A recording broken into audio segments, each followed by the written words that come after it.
ఏది అయినా ట్రై చెయ్యి ఆచి చికెన్ మసాలా. ఆచి చికెన్ మసాలా. వెండి తెర మీద పాత ట్రెండ్ పోవడం, కొత్త ట్రెండ్ రావడం అనేది చాలా కామన్. కానీ రీసెంట్ టైమ్స్లో సూపర్ ఫామ్లో కనిపించిన ఒక బ్లాక్ బస్టర్ ట్రెండ్ ఇప్పుడు సడన్గా కనుమరుగవుతుంది. బ్లాక్ బస్టర్స్ ఇచ్చిన ఆ ఫార్ములా సడన్గా ఎందుకు వెనకబడిపోయింది? ఏంటి ఆ ఫార్ములా అనుకుంటున్నారా? అయితే వాచ్ ది స్టోరీ.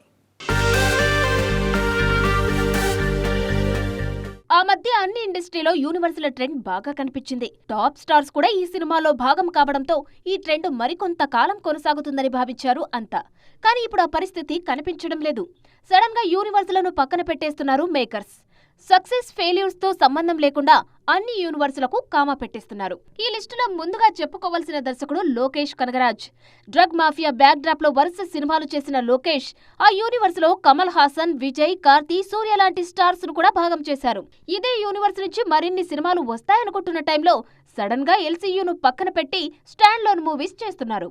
బాలీవుడ్ లో కనకవర్షం కురిపించిన వైఆర్ఎఫ్ స్పై యూనివర్స్ కూడా కష్టాల్లో పడింది. పఠాన్ తర్వాత చేసిన టైగర్ 3 డిజాస్టర్ కావడంతో ఈ యూనివర్స్ ను పక్కన పెట్టేసే ఆలోచనలో ఉంది వైఆర్ఎఫ్ టీం. ఆల్రెడీ అనౌన్స్ అయిన టైగర్ వర్సెస్ పఠాన్ సినిమాను కూడా ఆపేసింది. ప్రెజెంట్ రిలీజ్ కి రెడీ అవుతున్న ఆల్ఫా రిజల్ట్ తో స్పై యూనివర్స్ ఫ్యూచర్ ఏంటో తేలిపోతోంది. టాలీవుడ్ లోనూ పరిస్థితి ఇలాగే ఉంది.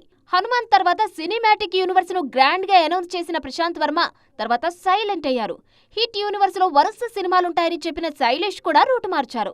ఇలా యూనివర్స్ లో బిల్డ్ చేస్తున్న దర్శకులంతా స్టాండ్ లోన్ మూవీస్ కి షిఫ్ట్ అవుతుండటంతో ఇక యూనివర్స్ ల ట్రెండ్ కు బ్రేక్ పడినట్టే అని ఫీల్ అవుతున్నారు ఇండస్ట్రీ జనాలు.